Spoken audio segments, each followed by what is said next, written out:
রাজধানীর বসুন্ধরা সিটির সামনে থেকে শুরু হয়েছে মোবাইল ফোন ব্যবসায়ীদের তীব্র আন্দোলন। সরকার কর্তৃক ঘোষিত অবৈধ ফোন বন্ধের নীতিকে কেন্দ্র করে গত কয়েকদিন ধরে আন্দোলন থেমে থেমে চলছে।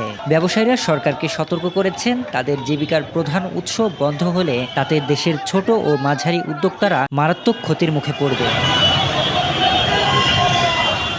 আন্দোলনকারীরা প্রধানত খাদ্য, বাসস্থান এবং কর্মসংস্থানের গ্যারান্টি চেয়েছেন। তবে এর সাথে যুক্ত হয়েছে আরও একটি দাবি, ডাক, টেলিযোগাযোগ ও তথ্য প্রযুক্তি মন্ত্রণালয়ের দায়িত্বপ্রাপ্ত প্রধান উপদেষ্টার বিশেষ সহকারী ফয়েজ আহমেদ তোয়েবের পদত্যাগ। ব্যবসায়ীরা অভিযোগ করছেন, সরকারি নীতির কারণে তাদের ব্যবসা ধ্বংসের পথে, আর নীতি প্রণয়নের ক্ষেত্রে এই পথধারীর ভূমিকা ক্ষতির বড় কারণ।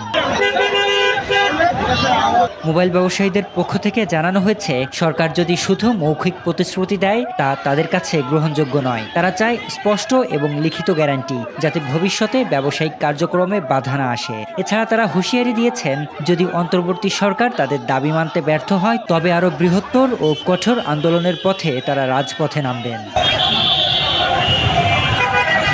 তবে সরকার এখন পর্যন্ত তাদের সিদ্ধান্তে অনড়। দেশে যে কোনো অবৈধ ফোন প্রবেশ এবং অনিবন্ধিত ফোন বিক্রি সম্পূর্ণভাবে বন্ধ করতে সরকারের নির্দেশনা ও ব্যবস্থা অব্যাহত থাকবে।